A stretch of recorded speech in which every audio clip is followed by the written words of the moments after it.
Bom dia, bom dia. Bom dia, alunos. Bom dia. Arthur e Marcos, bom dia a vocês.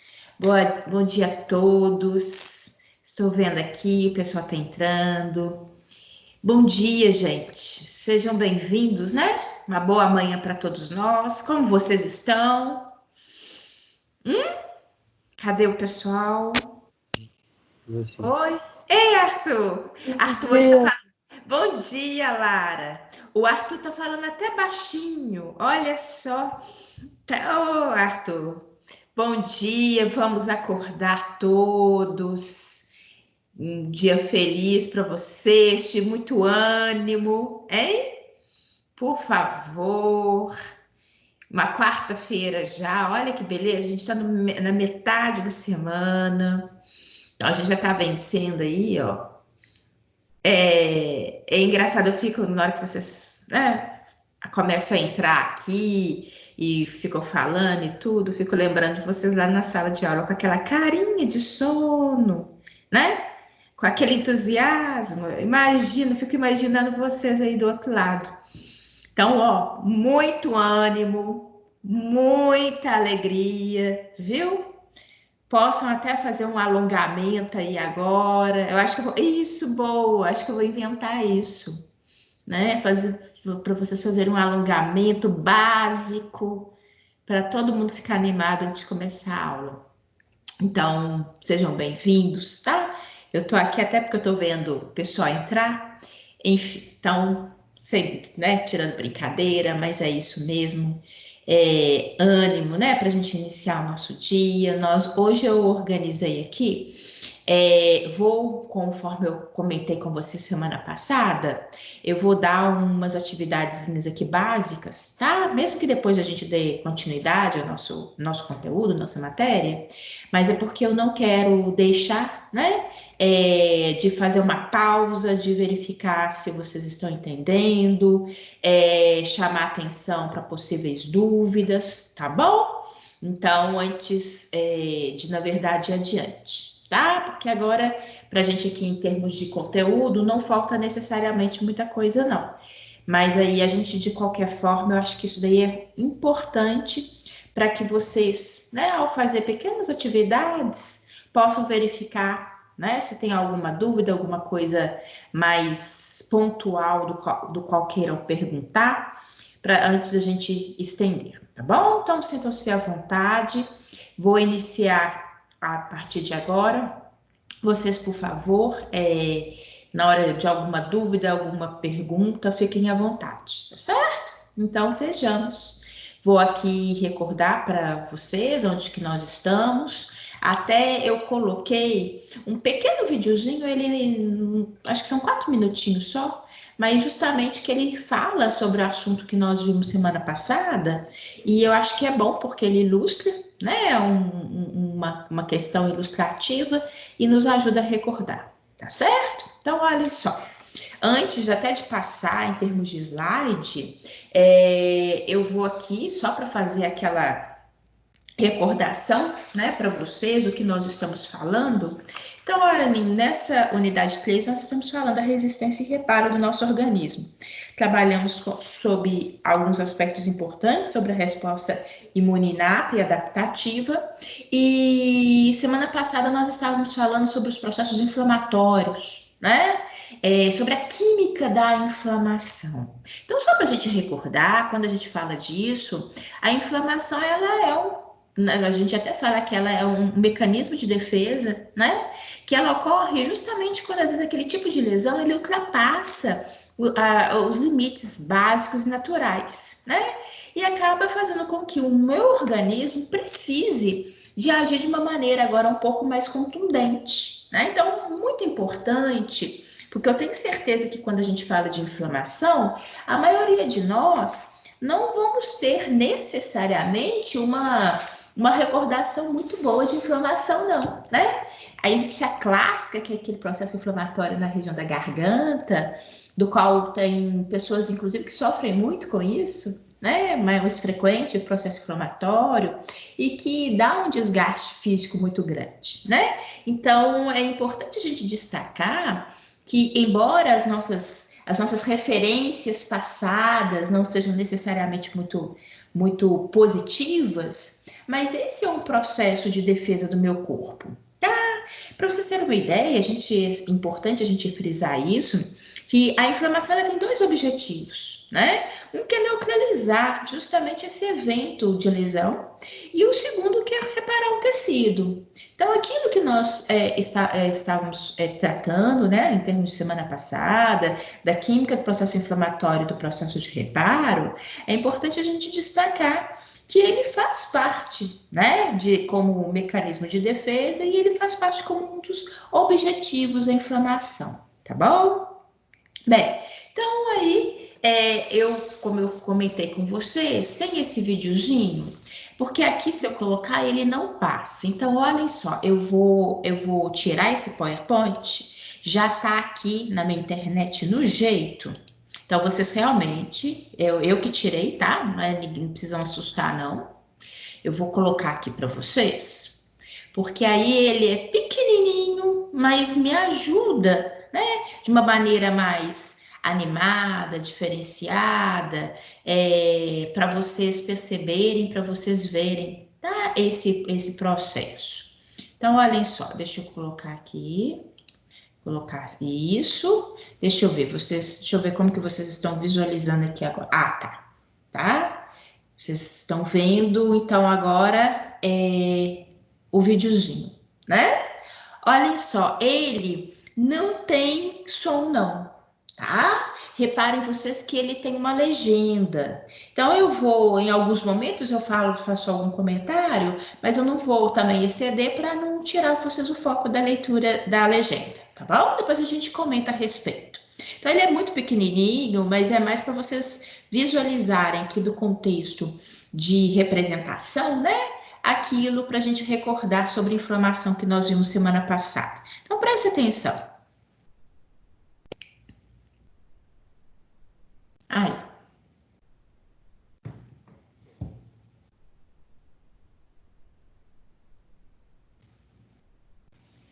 reparem que eles vão dar um exemplo clássico, né? Que é aquele que a gente tem muito nos desenhos explicativos, que é quando a gente se machuca relativamente de uma maneira simples, né? Reparem que houve uma lesão tecidual, né? Como um espinho, mostrando ali no local. Eles já estão chamando a atenção para aquele rubor, né? Que é aquela vermelhidão, olhem só.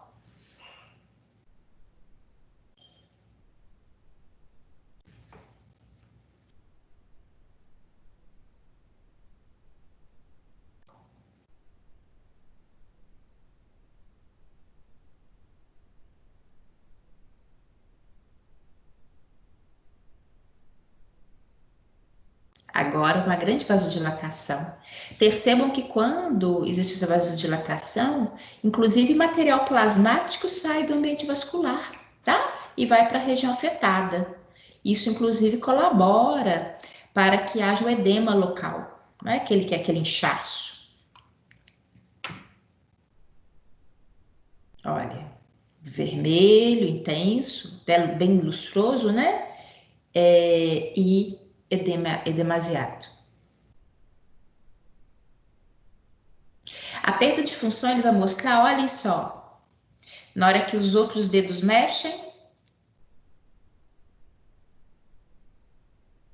olha, os outros dedos mexem, mas a gente consegue mexer com o dedo, né? Ele ficou imobilizado. Aqui é a presença dos leucócitos, né? Mais precisamente, recordar os neutrófilos, que com essa vasodilatação haverá espaço entre as células epiteliais e essas células vão sair por aquele movimento que a gente denomina de diapedese, tá bom?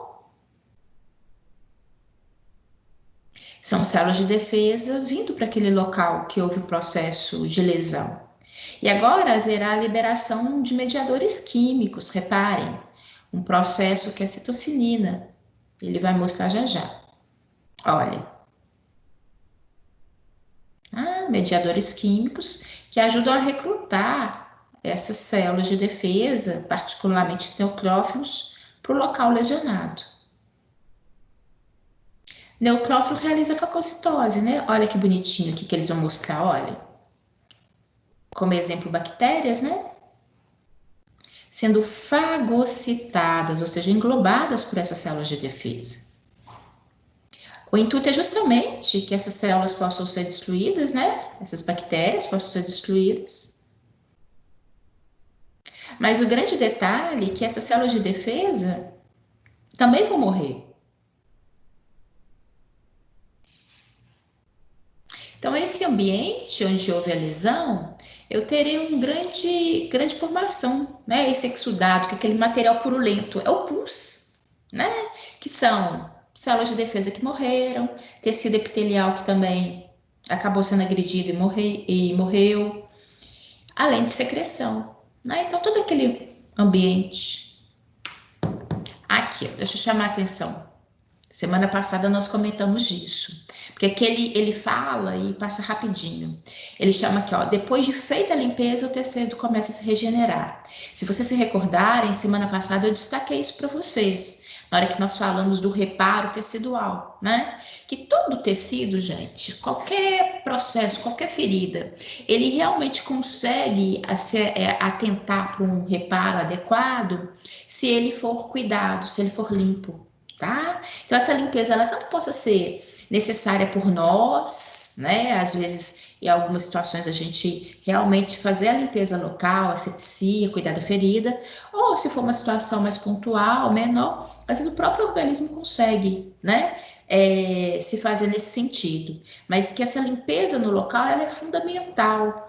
Essa limpeza é, por exemplo, a saída, né, desse material purulento, desse excesso de secreção, tá bom?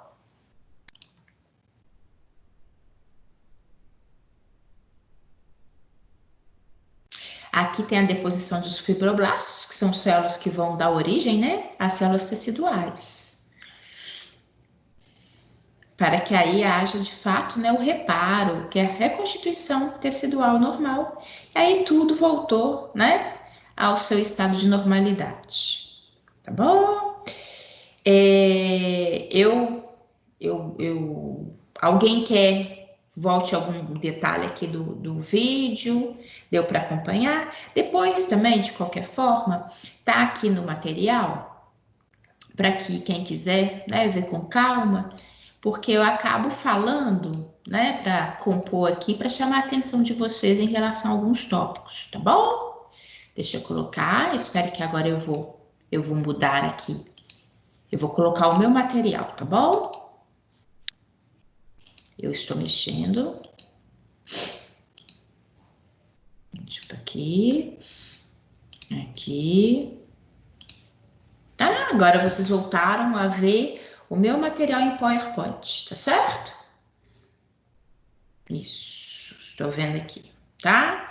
Por quê? Porque acredito, e esse é o meu objetivo, gente, de que vocês, né, que nós possamos, nesse momento, recordar aquele processo básico inflamatório, que através dessa visualização do vídeo, né, que são alguns elementos que a gente fala com vocês, até coloca imagens, mas que, logicamente, eu não consigo, né, ser tão didática do ponto de vista que, como quando eles mostram o vaso sanguíneo, a migração celular, né?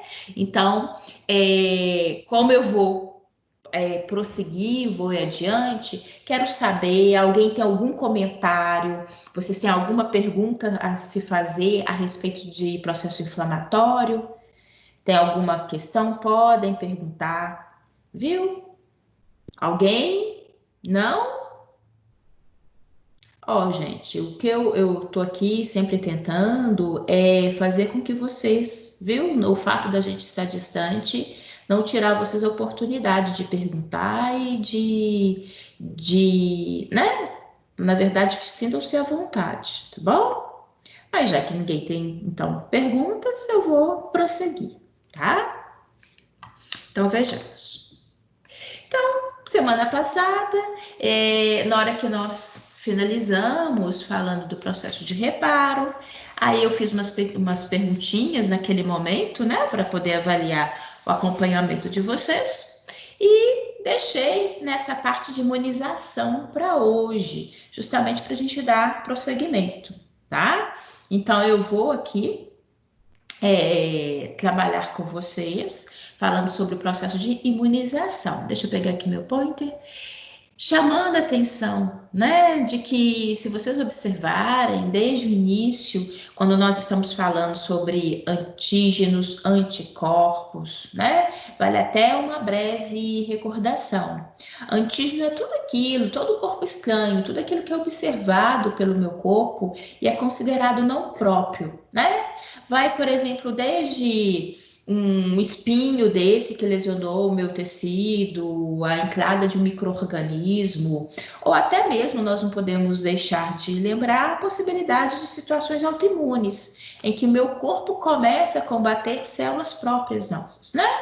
Bem, mas por que eu falo disso? Porque a partir do momento que nós temos uma situação de identificação de antígeno, o nosso organismo tem a possibilidade de produzir anticorpos, né? Que são as imunoglobulinas. Não sei se vocês se recordam, nós vimos, né, anteriormente, no iníciozinho da nossa unidade 3, lembram vocês que eu apresentei a vocês as 5 classes das imunoglobulinas, que são as IG, né? A gente classifica como IG, que é IgA, IgG, IgM, IgD e IgE, tá? Que são as imunoglobulinas que são formadas pelo nosso corpo frente à presença dos antígenos, né? É aquele processo do qual nós vimos, que é um sistema imune adaptativo, né? Onde o nosso corpo tem a possibilidade da formação dos anticorpos, tá? É uma característica específica, tá? Só para a gente recordar, nós vimos que esse tipo de resposta, ela é específica. Então, se ela é específica, significa que eu produzi, por exemplo, um anticorpo de uma maneira específica aquele agente, né? Exemplo clássico, vacina para gripe, né? Se eu produzo anticorpos, por exemplo, para influenza, para o vírus da gripe influenza, esse anticorpo vai agir especificamente para esse vírus, mesmo sabendo da capacidade de mutação, né, dos nossos vírus, que é uma capacidade enorme, né?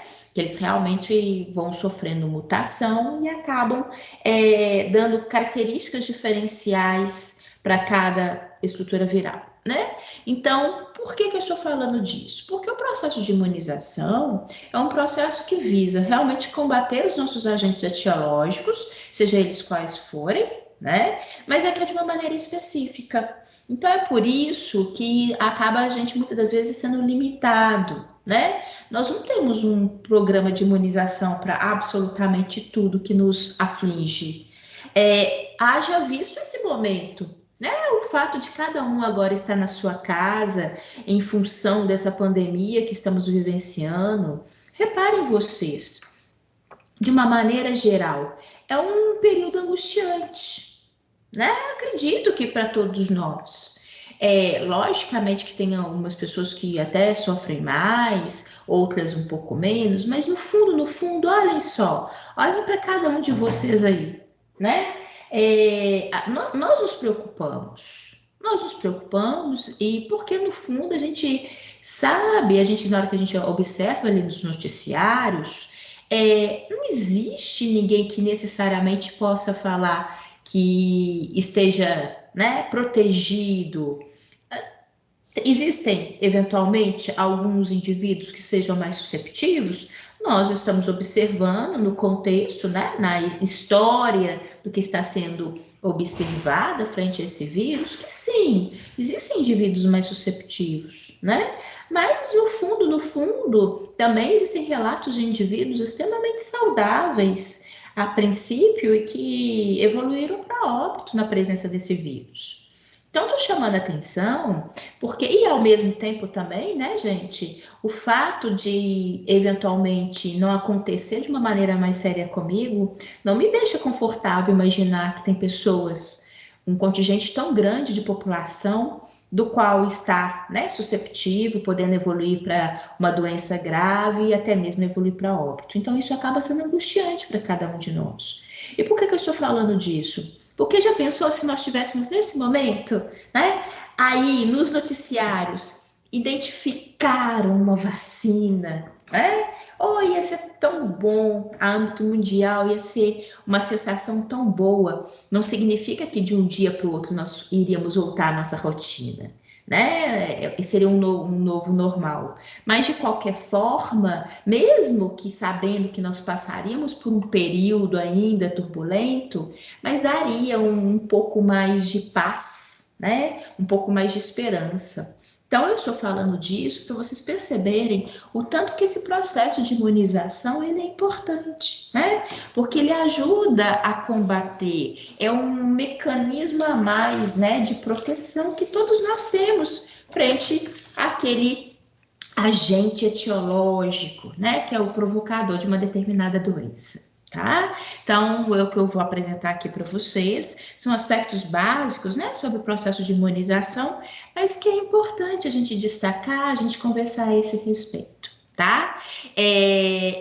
A coimunização, né, o que que nós temos? É um mecanismo do qual, né, o nosso corpo começa a ter, adquire a capacidade de se defender de doenças infecciosas. Por exemplo, toda criança, eu acho que eu já comentei isso com vocês aqui, tá? Bebezinho, gente, não é indicado de forma alguma que, por mais, né, e eu passei por isso, eu sei, igual logo depois quando a gente tem o bebê, quando a gente começa a ter um pouquinho mais, né, de condições até físicas para isso, a gente fica louco para poder bater uma perninha, porque nós, particularmente, ficamos muito ali, né, cheio de atividades, de cuidados em relação ao bebê. Então, tem hora que a gente dá vontade de ir para o shopping, né? E aí tem muita gente que leva essas crianças juntas. Não é indicado. Não é indicado por quê? Porque aquele bebê não tem ainda, ele não é imune, ele não tem a sua cartela de vacinação, ele não entrou em contato com uma gama de micro-organismos, tudo para ele é novidade. E como o corpo dele ainda não foi sensibilizado com as vacinas, eventualmente, se ele adquirir um determinado agente etiológico, né? Agente etiológico, por exemplo, é o vírus, é a bactéria que seja, né? O contato com aquele agente patogênico. Então, ele possa desencadear um processo mais grave, né? Ele tem uma tendência maior a sofrer mais com a doença e às vezes até evoluir para óbito, né? Dependendo do que seja. Então, por isso que é muito importante, né? Na hora que a gente fala disso. Ah, mas eu não tenho com quem deixar. Perceba, avalie se realmente é necessário, se realmente não tem condições, né? Porque o que eventualmente você puder fazer naquele momento, ou pelo menos assim que evite ao máximo, tá? Porque esse bebê, ele ainda não tem isso que nós estamos falando. Ele não adquiriu essa capacidade de se defender. Ele está aprendendo. Tudo na nossa vida é aprendizado. Então, e esse aprendizado vem muito com uma forcinha extra, né? Com as imunizações, que são as vacinações dos quais nós, inclusive, temos a oportunidade. Não para todos os agentes etiológicos, mas para uma grande cartela, né? E também com o próprio organismo. A gente não pode deixar de falar. Nós vimos isso. A partir do momento que eu também vou entrando em contato com micro-organismos diversos, o meu corpo começa, né, a montar um mecanismo de defesa. Então, não é também só exclusivamente via vacinação. No nosso dia a dia, o nosso corpo também começa a produzir anticorpos, né? Porque ele vai entrando em contato, então ele vai se defendendo com essa possibilidade de produção de anticorpos, tá? Uma coisa também muito importante, a imunização não impede que a gente não venha a ter a doença. Isso, ela não impede. O que que ela faz? Mas por que que ela é importante? Ela fortalece meu corpo. Ela me ajuda a produzir esses anticorpos, né? Como eu falei, se porventura eu entrei em contato com um agente etiológico para o qual eu fui vacinada, eu posso até ter a doença, mas a tendência é que eu não venha a ter essa doença de uma maneira tão severa e principalmente não venha caminhar para quadros mais extremos e inclusive poder levar a óbito, tá bom? Então isso daqui também é muito importante, tá? Eu não sei de vocês, acho que eu sempre comento isso, né, em relação ao senhor, meu marido. Tô até com saudade de falar assim, né? Em sala de aula eu falo tanto. O senhor, meu marido, ele não, nem entra em detalhes, não adianta explicar, né? Mas ele pega justamente essa desculpa. Ah, eu não vou vacinar para gripe, não, né? Por quê? Ah, eu vacino e acabo tendo a gripe, né? Então, o medo dessa agulhinhazinha aqui, ó, faz com que ele, né, na teimosia, justifique, achando que está justificando. Mas também não adianta, não. Ao longo dos anos, né? Eu já cansei de falar. Então, eu já sei que é desculpa, o medo é da agulha mesmo, enfim. Mas isso é uma desculpa muito grande. Por quê? Não impede que eu venha a ter a doença, mas me protege um pouco mais. Faz com que eu não venha a ter a doença, né? De uma maneira tão agravada. Bem, agora destacar a vocês por quê? Nós temos um processo, né, de imunização. E a imunização existem dois tópicos clássicos, que é a imunização ativa ou passiva, tá? Eu vou mostrar a vocês a imunização ativa, é aquela que ocorre, né? A própria terminologia sugere, né? Ativo. O que é uma coisa ativa? É uma coisa que acontece, aquela que realmente ocorre de uma maneira intensa, né? Uma pessoa ativa é aquela pessoa intensa, aquela pessoa que resolve quando acontecem os eventos, né? Então, a imunização ativa, ela ocorre justamente a partir de um contato, o contato desse paciente com o antígeno, tá? Então, ele possa ser produzido no nosso corpo, por exemplo, a partir de uma exposição com agente etiológico.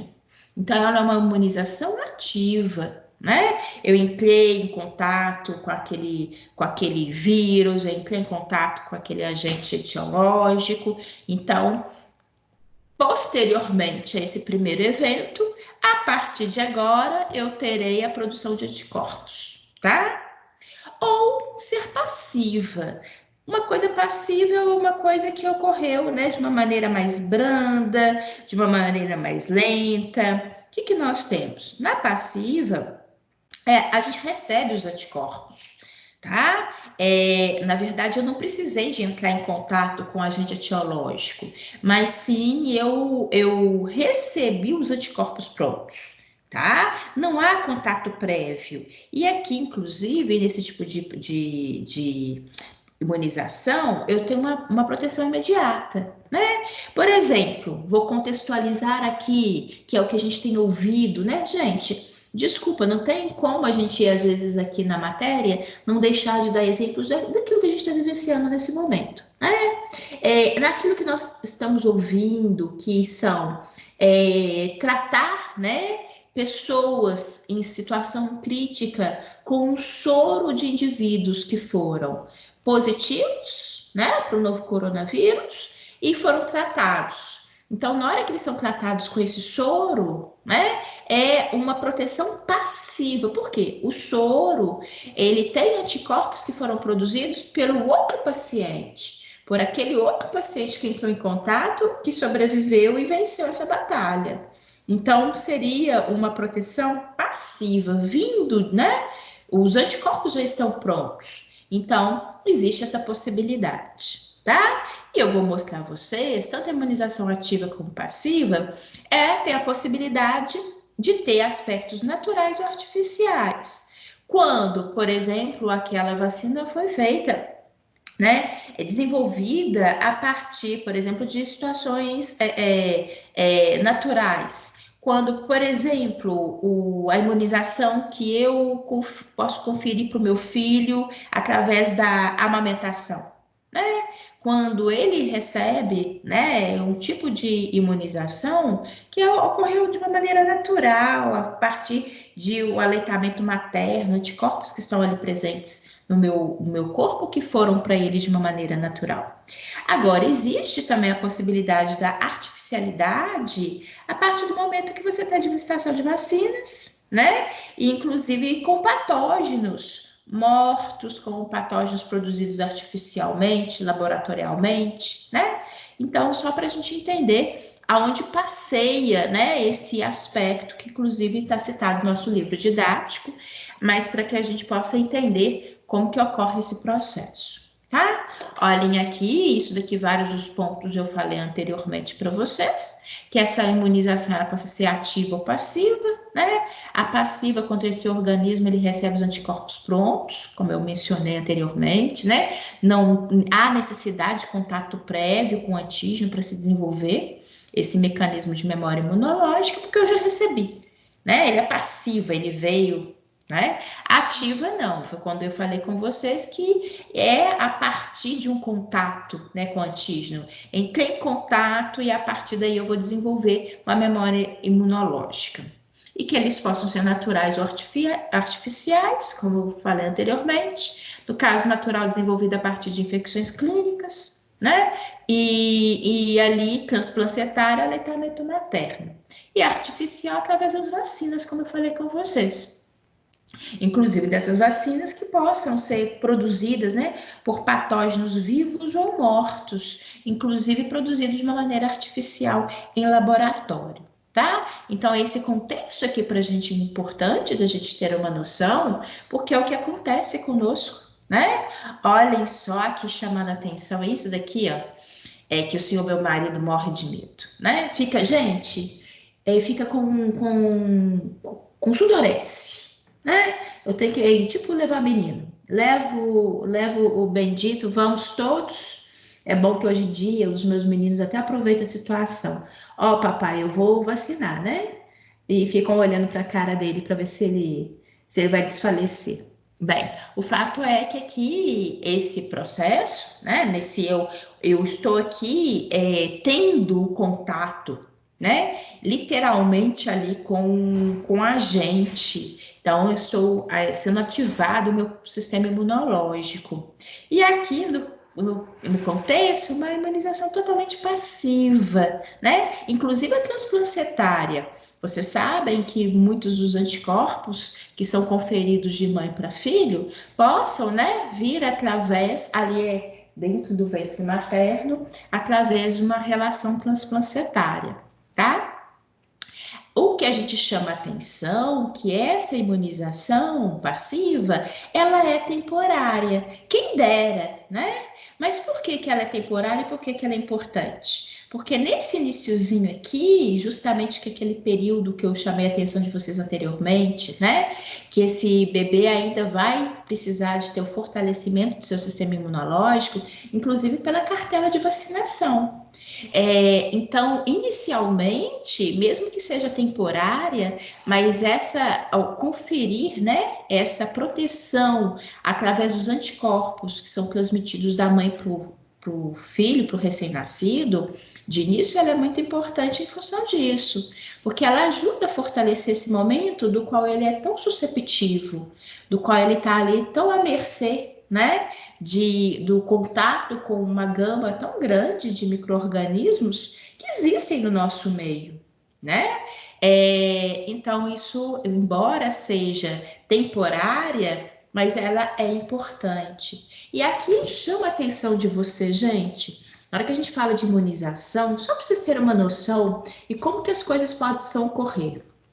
Vou falar aqui de uma situação específica, mas eu acho que isso confere, que isso é interessante para vocês. Vocês já ouviram falar de malária, né? É uma doença causada por um protozoário. Ela mata muito no mundo inteiro, só para vocês terem uma ideia. Aqui no Brasil, nós temos a transmissão da malária de uma maneira mais específica no norte do país, tá? Uma transmissão ativa. A transmissão ocorre através de um inseto, tá? Que é o inseto anófilis, não sei se vocês já ouviram falar. Bem, mas onde que eu quero chegar? Porque eu acho muito interessante essa imunização que ocorre lá. Hoje em dia, nesses locais onde já existe essa transmissão frequente, né, desse protozoário, existe os recém-nascidos, os primeiros 6 meses, eles não adquirem malária. Não adquirem por quê? Ah, é porque o inseto não vem, não pica? Não. O inseto não respeita recém-nascido, não respeita idoso, não tem nada disso. Mas por quê? Acredita-se que exista confere, né, essa imunização que é dada da mãe para o filho através do leite materno, já que ambos, né, moram numa área com transmissão para esse parasito, a mãe já está protegida de alguma forma, né? Afinal de contas, normalmente quem mora nesses ambientes já tiveram vários episódios da doença. Então, nos primeiros 6 meses, esses bebês não apresentam malária.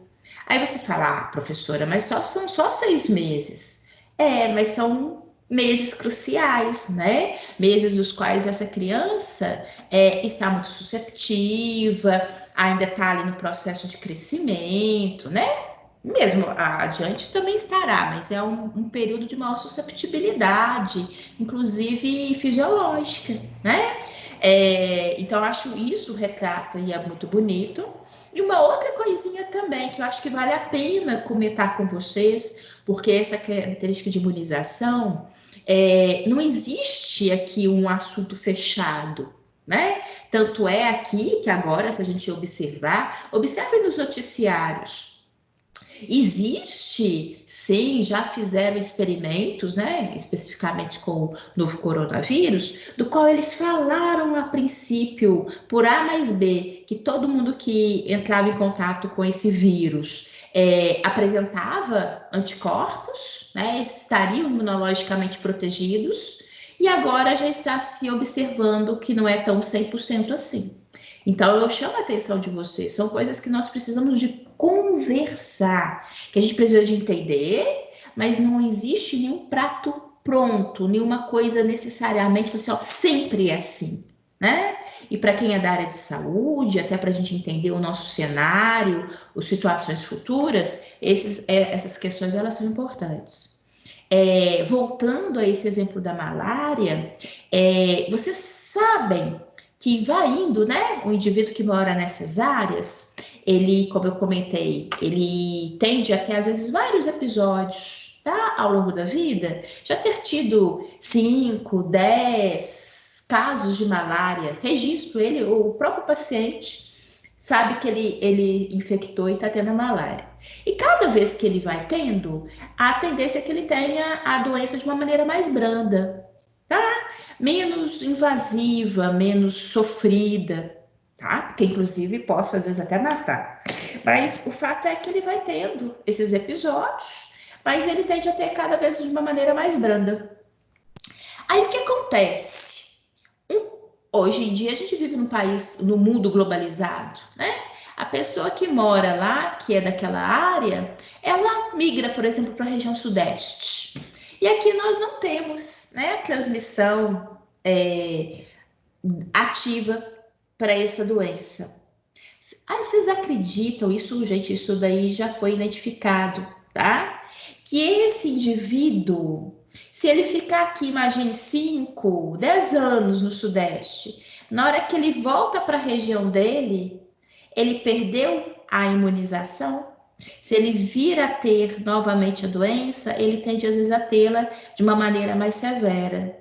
O que é interessante disso, né? Que é um aspecto interessante, que eles acreditam, então, que a pessoa morar lá naquele local, o fato dele estar sempre, né, constantemente sendo picado pelo inseto, eventualmente tendo seus episódios com presença do antígeno, é como se fossem pequenas doses de vacina. Ou seja, imunologicamente, o organismo dele está entrando em contato com o antígeno e está produzindo esses anticorpos de uma maneira, né, natural e contínua. Se ele foge daquele cenário, vem para um ambiente onde isso não ocorre, né, o organismo dele deixa de ser ali estimulado e ele passa a não produzir esses anticorpos e com o passar do tempo, se ele voltar, né, e ser susceptível novamente, ele tende a ter situações mais severas da doença, tá? Eu chamo a atenção isso para vocês, porque não existe, né, aqui, assim, ó, sempre para todos os antígenos, para todas as doenças, sempre vai ocorrer dessa maneira padrão. Não. E, logicamente, por isso que a gente não tem um esquema pronto, né? 100% para todos, tá? E é um assunto que eu acho importante, interessante, porque relaciona-se à nossa saúde e vida, né? É importante, né, se observar no nosso exame sanguíneo, a sorologia. Eu até comentei isso com vocês quando eu apresentei as classes, né, de imunoglobulinas. Se vocês recordarem, eu toquei no assunto, por exemplo, porque é muito comum. Várias de nós, né, inclusive quem já teve, já passou o período gestacional, faz parte ali, né, daquele processo de... Ô, gente, agora fugiu. De pré-natal, tá? Realizar sorologia IgG e IgM para toxo, né? Justamente por quê? Para verificar se a mulher está numa fase aguda ou crônica para essa determinada doença, também parasitária. Mas por quê? Mas por que fazer esse teste? Pela possibilidade, né, da transmissão de mãe para filho e com características bastante severas para o desenvolvimento do feto. Então, por isso que eles fazem esse controle de pré-natal de imunoglobulinas, quer seja da classe G ou da classe M. Por quê? Se a mulher for IgM positiva, significa que naquele momento ela está na fase aguda da doença, que é justamente o que se deve evitar, né? Porque aí a mãe positiva para esse parasito durante o período gestacional, ela possa transmitir para o feto e, para vocês terem uma ideia, possa causar retardo mental, hidrocefalia, cegueira, desenvolvimento motor, né? Prejudicar o desenvolvimento motor. Aí você fala assim, nossa, professor, é muito variado. É variado, inclusive, em relação, né? Se a gente imaginar que essa mulher adquiriu por exemplo, esse protozoário, quer seja do primeiro, segundo ou terceiro trimestre gestacional. Então, é por isso que também é variado a possibilidade de sequelas ao feto. Depende muito do período gestacional que essa mulher estava, tá? E, como eu falei, né, o exame sanguíneo ele é importante porque ele nos permite avaliar, né, a presença de anticorpos. E isso é muito importante dentro de alguns contextos de doenças. Por isso que eu estou colocando aqui para vocês, eu sei que estou dando exemplos, né? Tanto de agora exemplos no momento do novo coronavírus, ou falando dessas situações de outros processos patológicos, para a gente ter a noção da importância desse assunto que nós estamos tratando, tá? O tanto que isso possa interferir, às vezes interfere muito mais no nosso do dia a dia do que a gente possa imaginar, né? Existem alguns cuidados e eu sempre falo isso com os meus alunos e é verdade. Teve uma vez que eu lecionando, falando sobre esses assuntos, essas características de anticorpos, chamando atenção para toxoplasma, né? Eu estava grávida do Gabriel.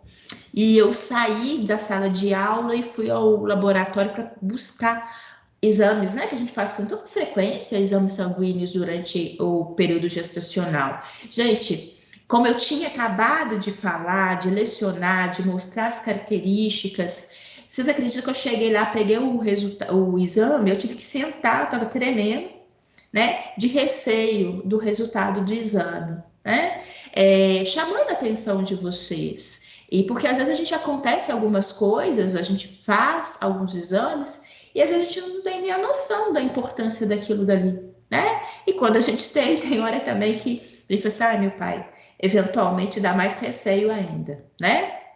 Mas o fato é que esses aspectos são importantes, eles ajudam muito a nortear ali naquele momento específico, né? Se a gente imaginar momento gestacional, que procedimentos ocorrem, né? Poderiam ocorrer ali em virtude, às vezes, de um exame alterado que pudesse indicar a transmissão de doença para o feto, tá? E eu também falo com vocês de carteirinha, por justamente trabalhar com esse assunto ao longo, né, da docência, eu já tive vários episódios, né, de meninas, de mães ali no período que vieram a mim mostrar e falar que às vezes tiveram uma IgM positiva, né? E o que eu acompanhei é que, de uma maneira geral, gente, o corpo clínico, né, que é um corpo multidisciplinar quando ocorre isso, que vai acompanhar essas mulheres, também não tem um protocolo padrão, não. Cada um, às vezes, vai fazer uma interferência, vai pedir ou não em relação a determinados medicamentos. Então, o que nos coloca, né, ainda mais. Reparem que isso daqui sempre tem que ser avaliado, inclusive de um critério particular, né, ali diante de um caso específico, período gestacional, saúde da mulher, saúde ali daquela criança naquele momento, né? Querendo ter tanta padrão, né, para a gente nortear, e a gente percebe que na vida, muitas das vezes, esse padrão ele foge, tá? Coloco aqui para vocês alguns conceitos clássicos que são muito usados aí quando vocês estudarem esse assunto sobre imunização. Soroprevalência, né?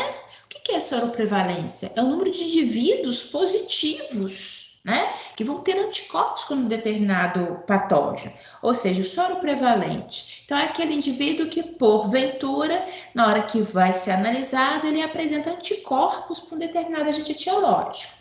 Por exemplo, hoje, né, esses indivíduos que entraram em contato com o novo coronavírus e são analisados e percebe-se que eles têm anticorpos contra esse vírus, tá? Então, são soroprevalentes.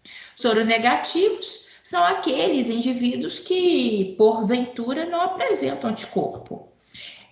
E entra aqui o soro negativo, por exemplo, quem nunca entrou em contato com antígeno, né? Quem nunca foi estimulado, o organismo nunca foi estimulado a produzir esse anticorpo, ou aqueles indivíduos que possam, que é isso que a gente tem visto também no novo coronavírus, que indivíduos que porventura foram sabidamente diagnosticados positivos com o vírus, mas que não tem hoje em dia a presença de anticorpos, né, detectados. E aqueles foram positivos, que aqueles que literalmente entram nesse cenário de soroprevalentes, né, porque eles apresentam anticorpos contra um determinado antígeno, tá? Significa que eles já tiveram a conversão, ou seja, que aquela exposição ao antígeno já fez com que ele tenha a presença de anticorpos, tá? Isso, gente, é interessante ter? É muito interessante, mas não significa o fato de eu ter, por exemplo, anticorpos para um determinado antígeno, não significa que eu esteja 100% protegida dele, não. É aquilo que nós falamos. Significa que eu tenho uma tendência a, se entrar em contato novamente com ele, ter uma forma mais branda da doença. Mas não significa que eu nunca vá ter novamente aquela doença, tá? Isso é muito importante, porque é um erro muito clássico das pessoas, né? Elas acham porque foram vacinadas, que aí a vacinação te dá esse soro positivo, inclusive é um mecanismo de saber, né, se realmente a vacina cumpriu o seu papel, tá? Porque caso contrário, a pessoa precisa ser vacinada novamente, tá? Não sei se vocês já ouviram falar isso é muito importante. Né, fazer o exame para verificar se você tem anticorpos contra um determinado antígeno. Você falou assim, mas eu já vacinei. Mas ainda assim, é importante porque acompanhar aquilo que aconteceu no seu organismo, né? Existem indivíduos que possam até ter sido vacinados e que, porventura, não mais registram esse soro positivo, tá? E isso aí significa que ele, às vezes, é passivo da necessidade de uma nova vacinação. Certo? Isso não é observado, gente, é do achismo, mas sim através ali da análise sorológica, tá bom? Isso é muito importante.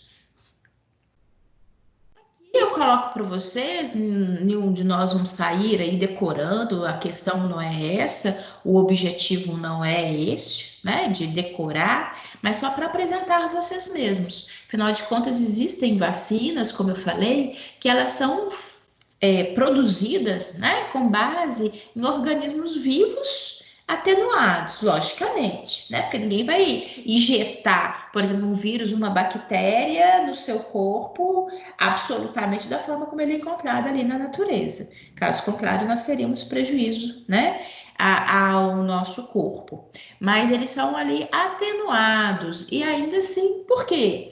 Vão mostrar aquela região, não sei se você se recorda, aqueles epitopos, né? Que é a área de reconhecimento do corpo estranho, mas eles não têm o potencial de transmitir doenças, tá? Esse tipo de vacinação, que são de organismos, né, de agentes patogênicos atenuados, ainda assim eles são restritivos a algumas situações. Por exemplo, indivíduos imunocomprometidos não devem ser vacinados com esse tipo de vacina, mesmo indivíduos que têm doenças autoimunes, tá? Porque o organismo já está sensível demais. Então, mesmo que eventualmente essa vacina ela não tende a gerar prejuízo orgânico nenhum, ela não é indicada, tá?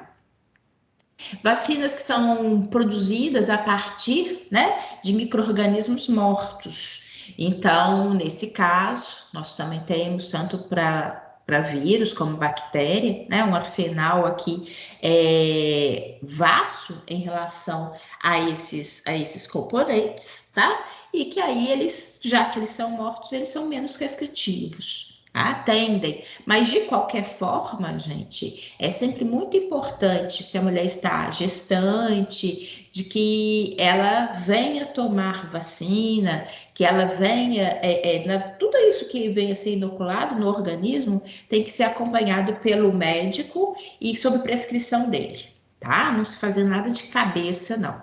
Professor, Bem, diga, quem é que está falando? é Melina. Oi, bom dia! Bom dia. Deixa eu te perguntar, no caso das vacinas com o vivas atenuadas, corre o risco de desenvolver algum sintoma relativo à doença inicialmente? Ó, Melina, essa questão de vacinação, a gente tem que ter. Existe sim, toda vacinação.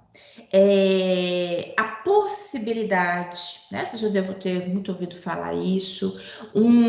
E eles têm por exemplo, eles para cada vacinação identificada, utilizada, né, a âmbito mundial, eles têm o histórico. Sempre tem a possibilidade, aquele 1% de eventualmente de todos aqueles que foram vacinados, sempre existe a possibilidade de eventos adversos nas vacinas. Só que quando você analisa, né, nesse histórico, em termos daquilo que ela possa conferir de bom, que é a proteção, E aquele 1%, eu estou falando 1% generalizando, tá? E eu só querendo te mostrar o seguinte, que para cada vacina, eles sabem, isso é histórico de conhecimento, de repente eu tenho 99% de situações em que as pessoas foram totalmente protegidas, no sentido de evitar com que ela tivesse manifestações severas da doença, né?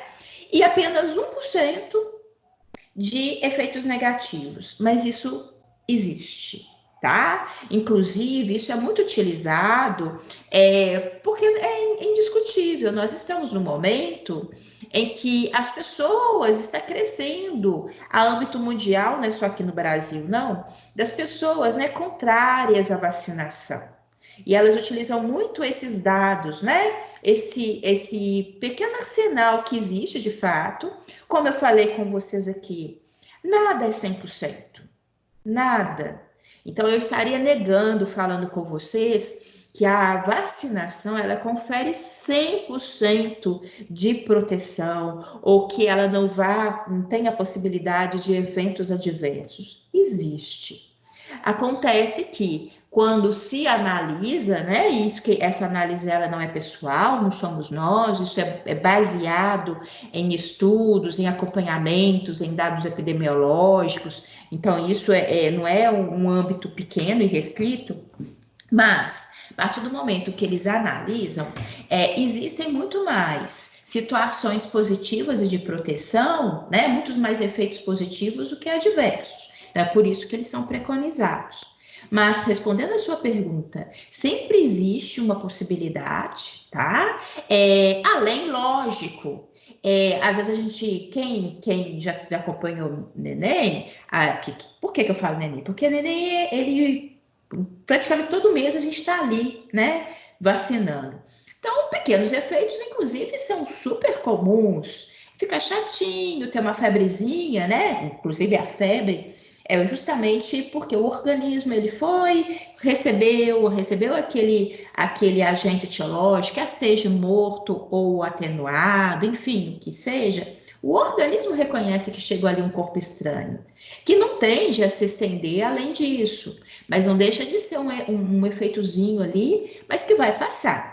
Agora, eu não poderia deixar de falar dessa possibilidade, situações adversas, das quais acredito que vocês também já tenham ouvido, né? Ali, a internet hoje é um cenário do qual nos coloca muito o que acontece no mundo inteiro. Então, existe essa possibilidade, que é muito, muito, muito remota, né? Mas existe sim, casos na literatura, tá? Mas, do ponto de vista científico, eles conseguem comprovar que é muito mais produtivo as pessoas vacinarem do que não vacinar. E existe também, aproveitando esse assunto, por quê? Né? Por que, por exemplo, na vacinação, situações de normalidade, né? Porque a gente está vivendo um cenário diferenciado agora com a pandemia.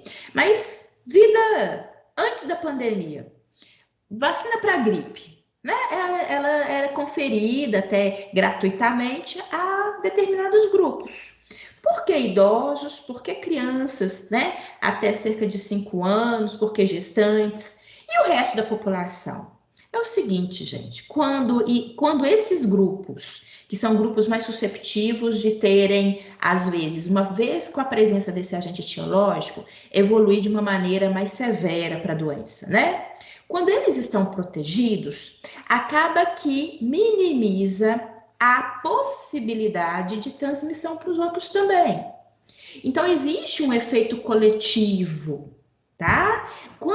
Na hora que eles falam o seguinte, olha, nós não atingimos a meta era alcançar, por exemplo, 90% da população de 0 a 5 anos vacinado, ou a 90% da população idosa, e aí eles não atingiram a meta, eles estendem a campanha.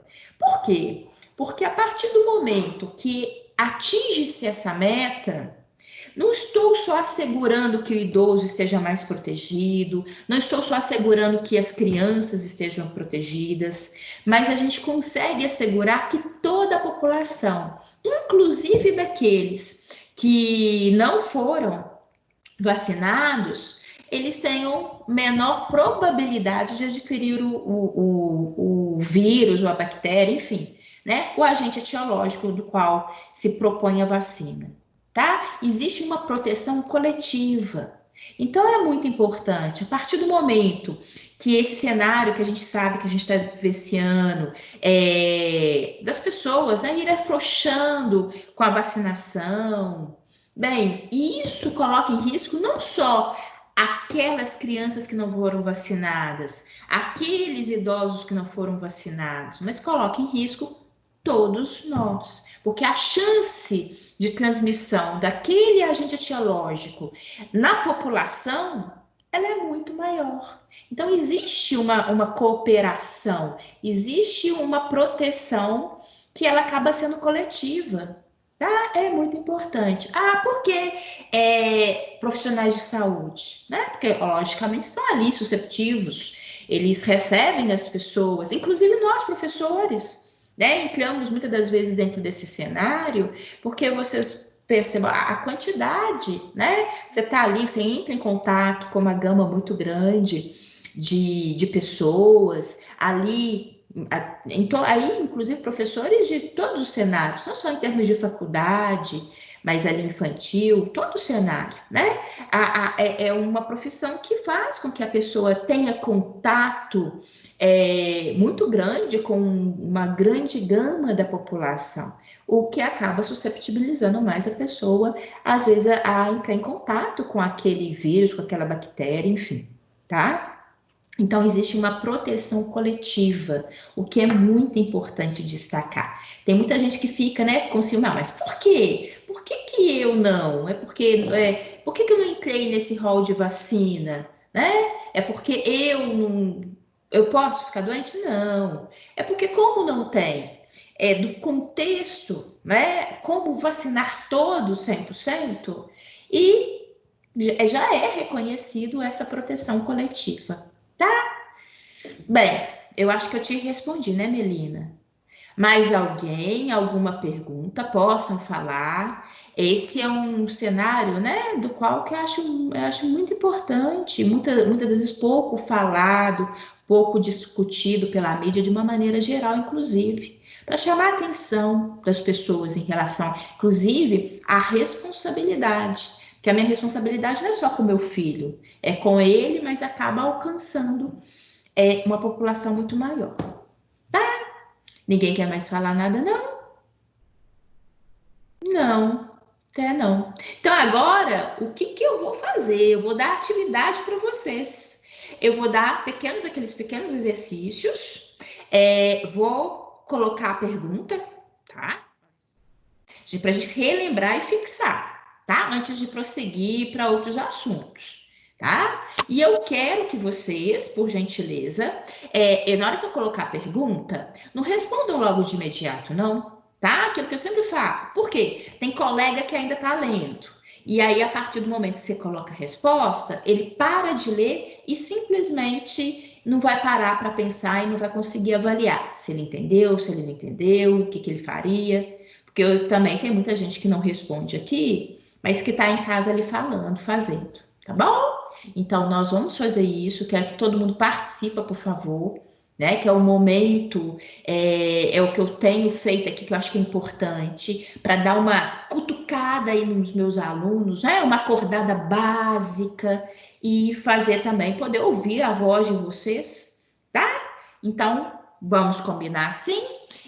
Vou colocar aqui a primeira pergunta, por gentileza, e a partir das perguntas também eu tenho oportunidade de destacar algumas coisas que sejam importantes, né? Ou de responder perguntas de vocês aí, tá bom? Então, olhem, já deu para vocês esquentarem bastante e agora participar, tá bom? Só peço isso, não dá a resposta agora não. Tem perguntinhas que são bem básicas, eu sei que é rápido, mas espera aí, segura aí o momento que eu vou falar, vou perguntar a hora de vocês falarem a resposta, tá bom? Então vamos aqui relembrar e fixar alguns conceitos básicos. Vamos lá.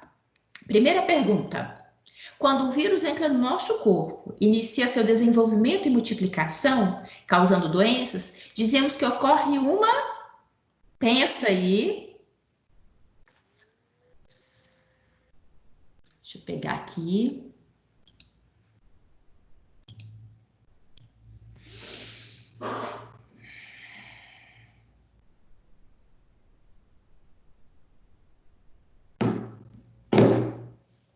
Qual que é a resposta?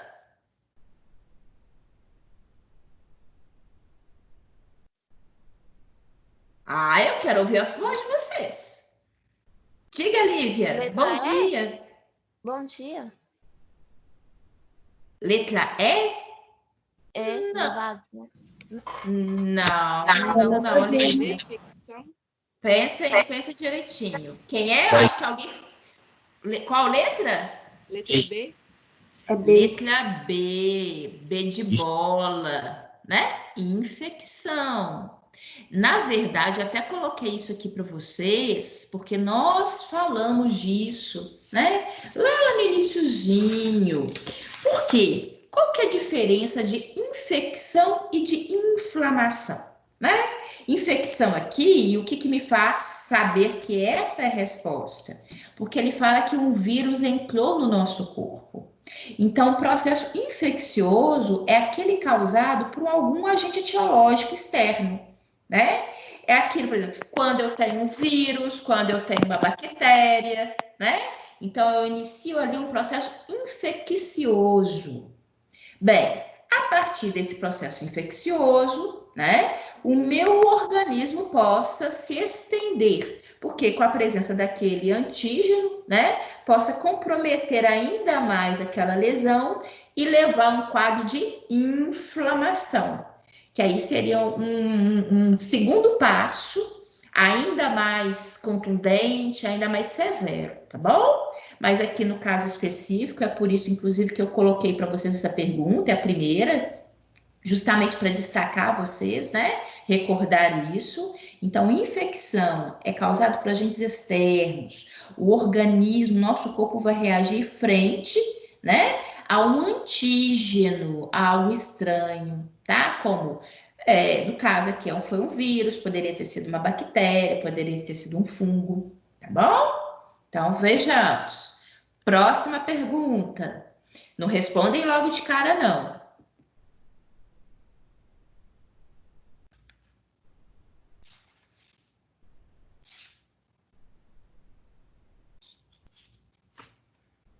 Ficou até fácil, né?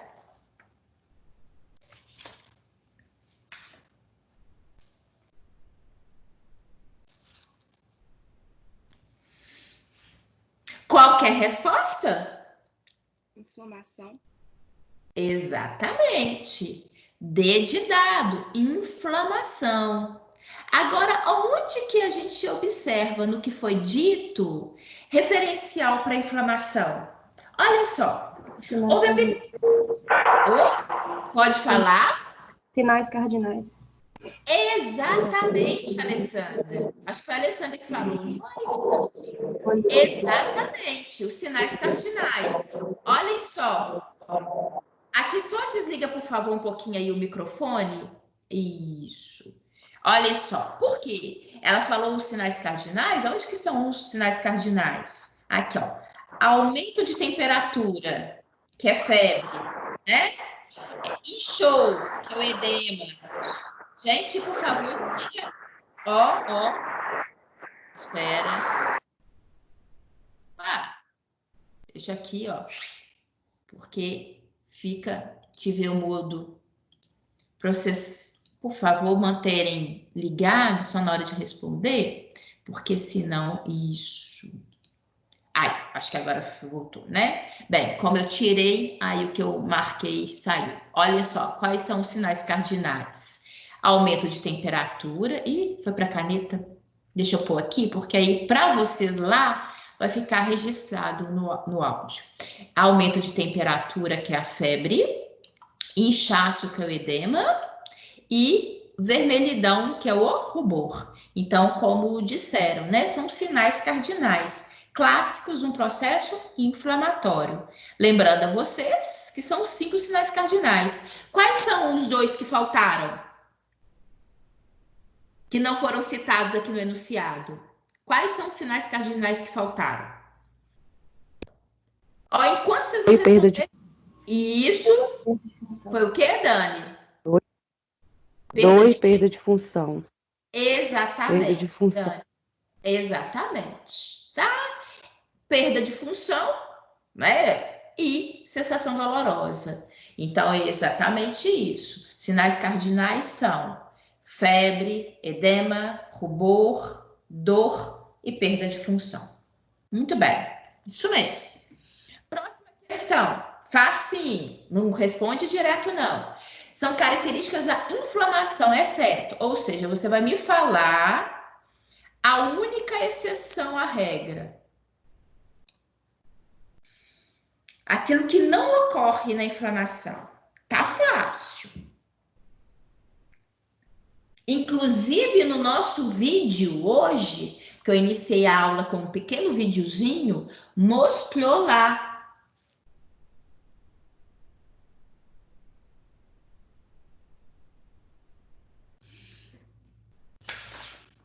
Letra A. Pensa direitinho. Letra C. Letra C, Luciene. Isso. Olhem só. Letra C. Por quê? É para marcar aquilo que não ocorre. Nós vimos que na inflamação ocorre um aumento do fluxo sanguíneo. Se vocês repararem, né, daquilo que eu mostrei para vocês lá no vídeo, lembram que a primeira ocorrência do processo inflamatório é uma alteração no calibre, ocorrendo inclusive uma vasodilatação, o aumento do fluxo. Para vocês terem uma ideia, o aumento do fluxo de sangue para o local é o responsável, por exemplo, pelo rubor. Aquela vermelhidão, na hora que a gente observa um local inflamado e está extremamente vermelho, né? Aquilo dali é porque tem maior quantidade de sangue naquele ambiente. Então fica mais vermelho, mais intenso, tá? Então, o que não ocorre aqui é a diminuição do fluxo sanguíneo. O restante tudo ocorre. Existe alteração do calibre? Existe, né? Existe inclusive uma vasodilatação. Existe a emigração dos leucócitos, é aquele movimento das células de defesa para o local. Existe sim. Ocorre manifestação de calor e rubor? Sim. Aumento de temperatura e vermelhidão? Ocorre. São observadas situações de edema? Sim, nós vimos que sim, tá? Então, exatamente. Vamos para uma próxima. 4. Marque a alternativa que apresente características de uma inflamação crônica. O detalhe aqui que eu quero que vocês se recordem, isso daqui foi aspectos que nós falamos muito semana passada, né? Inflamação crônica. Só recordando vocês, existe inflamação aguda, inflamação crônica.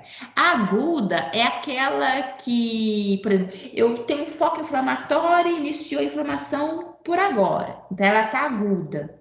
Então, todas aquelas características, vermelhidão, edema, estão no auge.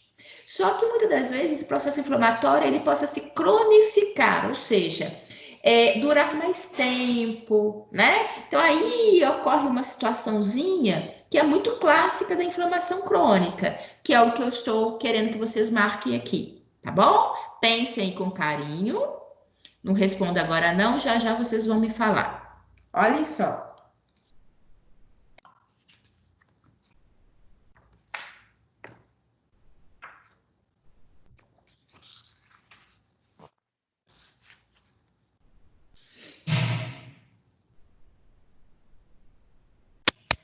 Letra A?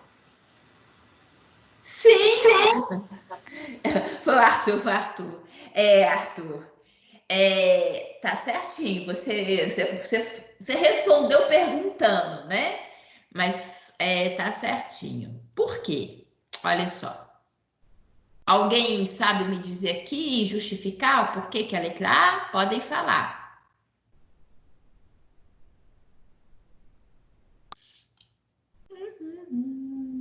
Olhem só.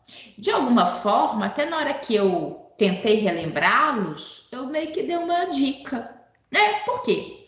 A inflamação aguda, ela é o auge de todas as manifestações, de todos os sinais cardinais. Fica super vermelho, é demasiado, é quente, né? A sensação dolorosa e a perda de função. Só que se essa situação ela cronificar, ou seja, ela durar mais tempo, a tendência é que essas manifestações, são denominadas sinais cardinais, eles vão ficar mais brandos e até mesmo possam estar ausentes. Se para vocês recordarem isso, eu peço a vocês que deem uma olhada. Semana passada eu mostrei inclusive imagens de uma situação de herpes, tá? Herpes labial, onde iniciozinho eu tenho um edema, eu tenho uma vermelhidão, aquela sensação de desconforto é muito grande, mas depois, né, ela tende a abrandar, diminuir o volume, inclusive caminhar com reparo. Então tem a fase aguda e a fase crônica, bastante característica e possível de ser evidenciada, tá bom? Então, o restante tudo é verdadeiro, né? Tudo é falso em relação à crônica. Presença exclusiva de neutrófilos e macrófagos? Não. Na fase crônica, eu também tenho a presença de linfócitos, tá? A eliminação dos estímulos nocivos? Não. Normalmente, na crônica, é quando os estímulos nocivos se mantêm. A substituição de células danificadas? Não, na verdade, na forma crônica, ela tende, né? Enquanto ela for crônica, enquanto ela estiver numa situação ali, é de difícil reparo. E ao restabelecimento da função normal, infelizmente não. Para vocês terem uma ideia, se a gente levar como exemplo, por exemplo, órgãos internos, inflamação crônica possa levar a gente a ter perda de função de órgão, tá? Por exemplo, um fígado cirrótico, né? É um processo inflamatório crônico que possa gerar o indivíduo a ter perda do fígado, tá? Então, só para a gente entender e contextualizar. Eu chamo a atenção de vocês e esse é o grande objetivo. Por mais que as perguntas aqui sejam bem básicas, depois vocês aí estudem, refaçam isso e sempre tentam, né, evidenciar aí o porquê, porque isso ajuda muito vocês a recordar a matéria, tá bom? Questão 5. São mediadores da inflamação, exceto, tá? Então, você vai me marcar aquilo que não é. Isso daqui tá muito na cara. Pensem direitinho. Agora, Arthur, você não vai responder não, tá bom? Agora você vai ficar caladinho. Eu quero que outras pessoas respondam, tá? Tá, Arthur? Porque tem muita gente caladinha aqui, ó. E eu quero que o pessoal responda também. Senão vão ser sempre os mesmos participativos e os outros aí, ó. Né? No cochilo. Ah, que vontade de jogar uma água fria no vocês aí agora. Então, Arthur, fica quietinho por enquanto, por favor. Essa questão, ela tá na cara. Prestem atenção, por gentileza. Eu peguei ali do meu material, tá? Listei os 3 que eu tinha listado para vocês e coloquei um ali só para cumprir a regra. Qual que foi citado e não é o mediador químico da inflamação? Quem que vai responder? Exceto Arthur. Quem? A letra D. Letra D. Foi o João que respondeu? Não, Marcos. Marcos. Oi, Marcos. É porque o nome do João aqui ficou em negrito para mim. Isso, Marcos, tá certinho. D de dado. As imunoglobulinas são anticorpos, né? São aquelas diferentes classes das IG, né? Que são as imunoglobulinas, estruturas proteicas. São os nossos anticorpos e não são mediadores da inflamação. Se vocês observarem lá no meu material, e a gente, né, citou isso, mediadores químicos é a histamina, a serotonina, inclusive a histamina é que mais aparece, inclusive nos desenhos, né, que eu coloco para vocês, vocês vão ver, deixa eu tirar isso aqui, senão vocês confundem depois em termos de resposta. Aqui, a serotonina, a histamina, e que, na verdade, todas essas duas são aminas vasoativas. Então, elas são exemplos, sim. No conjunto, nós temos aqui os mediadores químicos da inflamação, né? São aqueles componentes químicos que vão recrutar. Hoje, naquele videozinho, na hora que apareceu lá, né, como se fosse a liberação são citocinas, são mediadores químicos, poderia muito bem falar aqui da produção de histamina e serotonina naquele ambiente, tá bom? Então, é isso mesmo, Marcos, tá certinho. Aqui as imunoglobulinas não tem nada a ver. São anticorpos, não são mediadores químicos, não. Tá? Muito bem. Próxima. Lá para mim a afirmativa falsa sobre hipersensibilidade. Não sei se aqui vocês vão recordar sem necessariamente olhar material, né? Porque ele é mais tem um conteúdo teórico um pouco maior, mas de qualquer forma vale aí a observação. Vejam aí direitinho qual que está errada.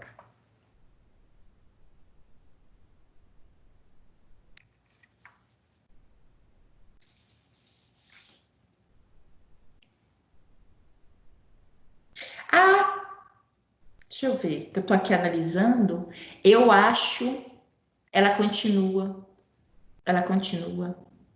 Então, vamos fazer o seguinte, vamos analisar cada frase aqui, se ela é verdadeira ou falsa, tá? Porque aí a gente vai ter oportunidade melhor, porque como às vezes a resposta não tá aqui, né? Ou seja, já tô dando dica, mas vale aqui. Deixa eu pegar aqui, ó, vou colocar uma caneta, porque aí a gente faz junto, tá? A gente pode analisar junto para a gente chegar à resposta, tá bom? Então, a gente tem que encontrar a afirmativa falsa. Vejamos. E é bom aqui que vocês vão recordar, eu vou ajudá-los a recordar.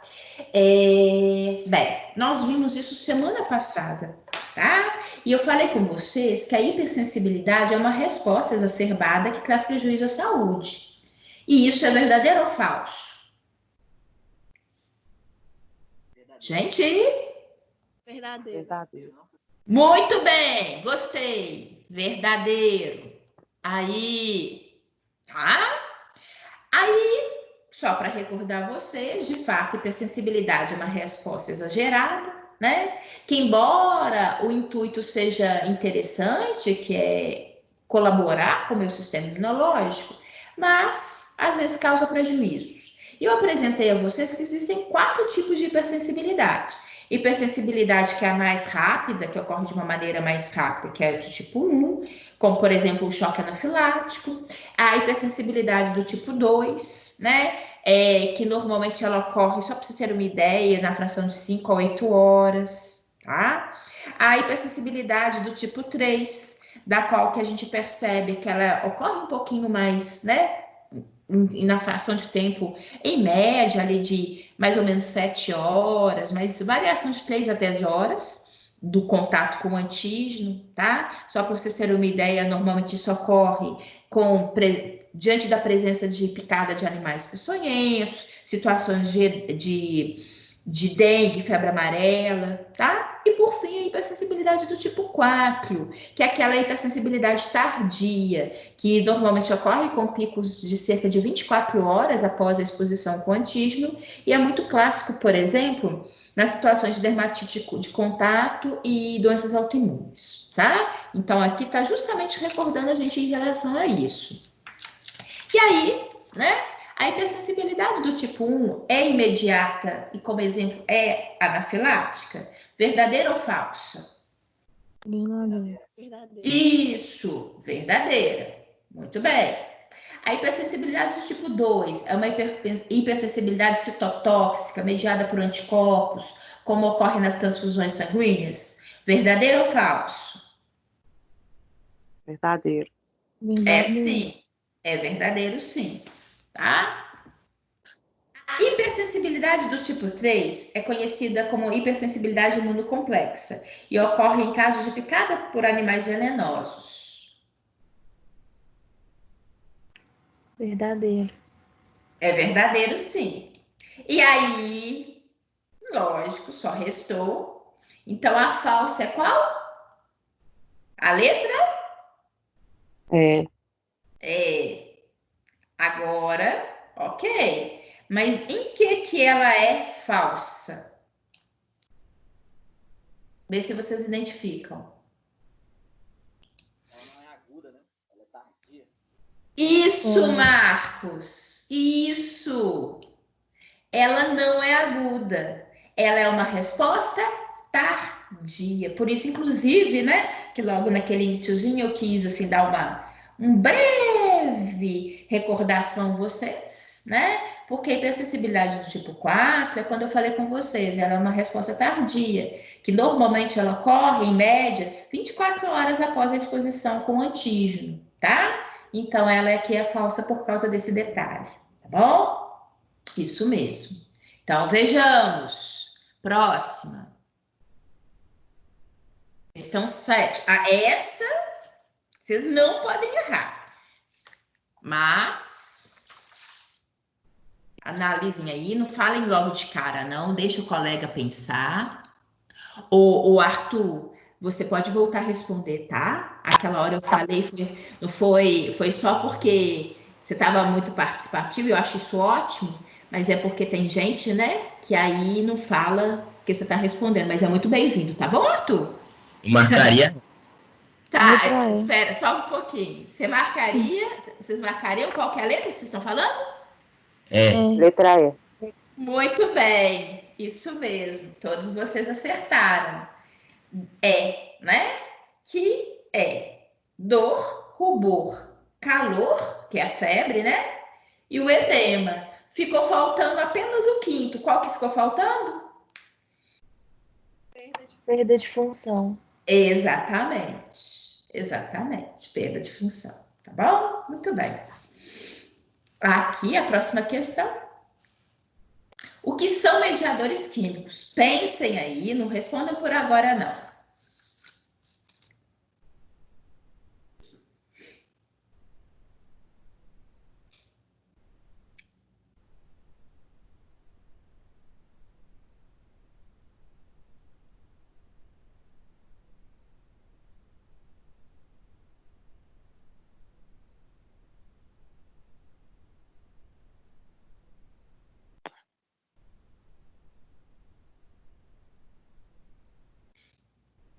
Tem uma galera aqui que não falou nada até agora.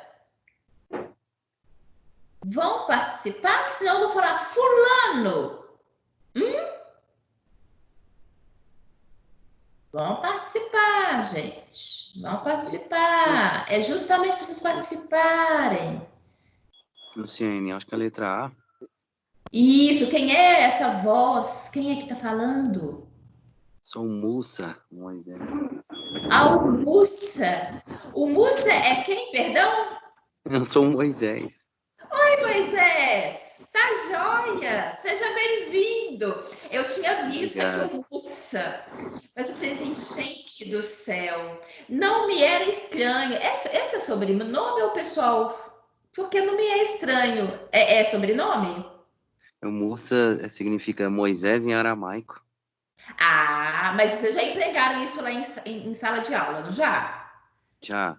Ah, então, tudo bem. Então, tá certo, Moisés, seja bem-vindo. Você respondeu letra A, né? Isso mesmo. Que bom. Aí, tá vendo? Que bom que na hora que fala assim, para vocês participarem, que tem uma galera que não está participando. Isso. Seja bem-vindo, Moisés. Isso mesmo que você falou. São substâncias químicas que são liberadas à inflamação, tá? O que aqui, na verdade, é muito característico, né? Ali no conjunto, eles são, nós até citamos aqui, mediadores químicos, serotonina, histamina, aminas vasoativos, né, que são todas substâncias ali que são produzidas com o intuito do recrutamento de células de defesa, de alterações vasculares, tá bom? O restante são opções, né, às vezes até restritivas, mas para gerar realmente aqui a questão, a resposta correta, são esses mediadores químicos que são processos inflamatórios, tá bom? Certinho. Muito bem. Vou colocar a próxima questão aqui. Eu quero agora outra pessoa que ainda não participou. Vamos lá, gente, vamos acordar. O fato de eu não vê-los é bom na hora que eu ouço a voz de vocês. Olha que beleza. Não, fico com saudade de vocês.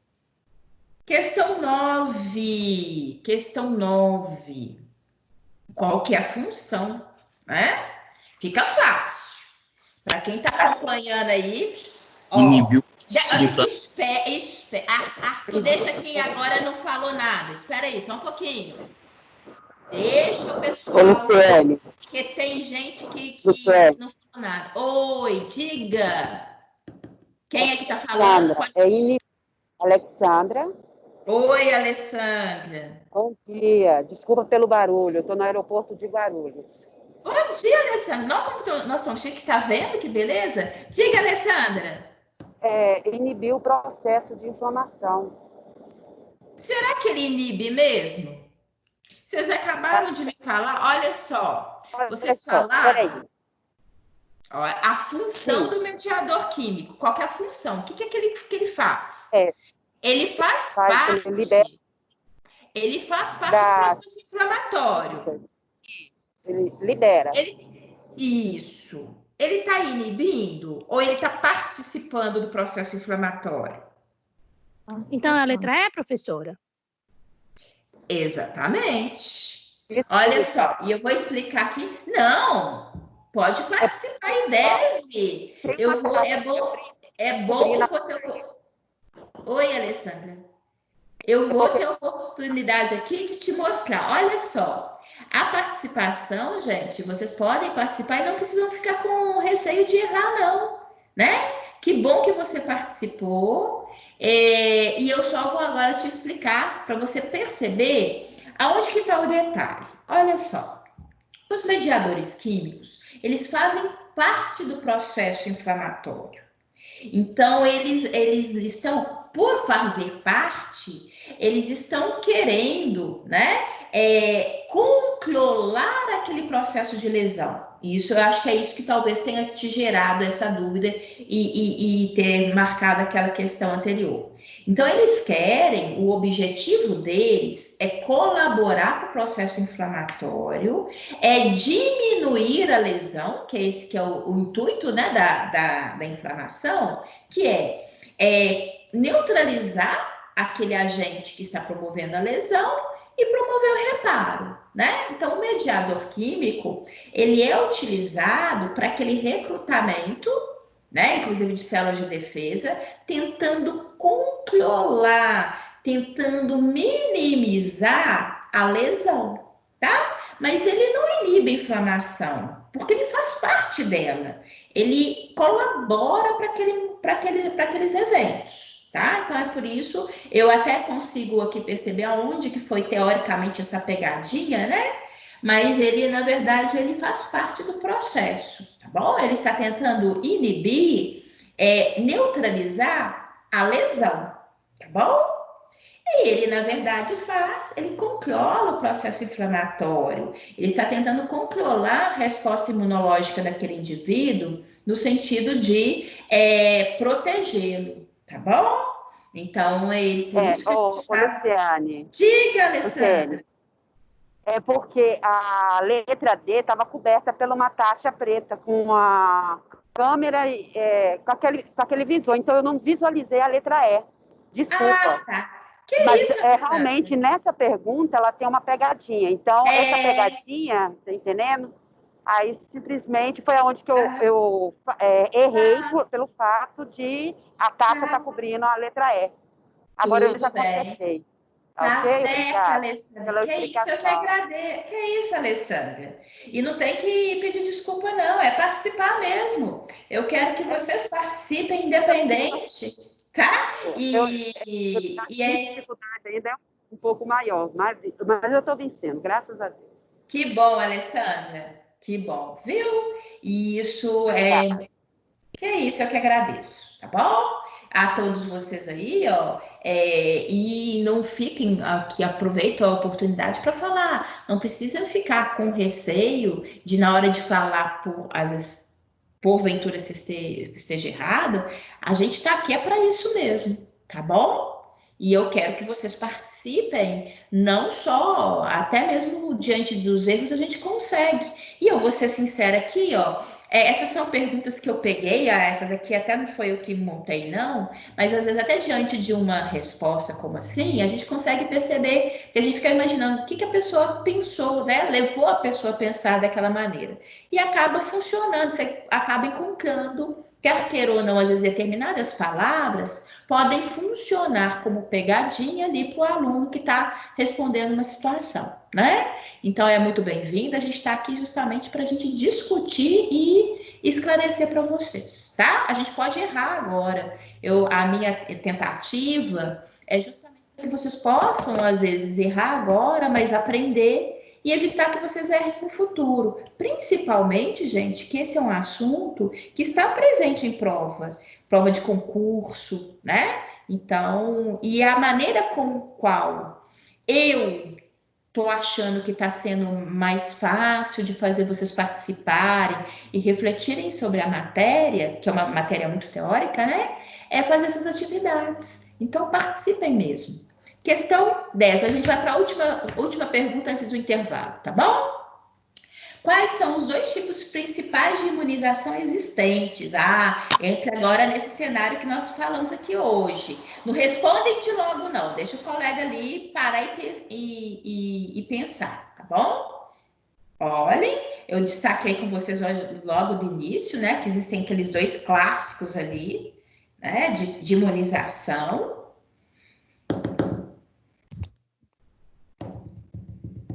Pensem só um minutinho, porque aí o colega tem a oportunidade de pensar e responder também. Será que agora eu tenho mais um que não participou hoje, que eu ainda não tive a oportunidade de ouvir a voz, que vai me dar o prazer de ouvi-lo? Quem é que vai responder agora? Letra B. Pode, Lara. Tudo bem, Lara? Tudo bem, e você? Graças a Deus. Qual que foi a letra que você falou, Lara? Letra B, passivo e ativo. Isso, Lara, B de bola, que é isso mesmo. Nós temos aquela passiva, né? Aquela imunização passiva, da qual eu chamei a atenção de vocês, onde o organismo ele recebe os anticorpos prontos, né? Ele não precisa, na passiva, ele não precisa ter tido o contato prévio com o antígeno.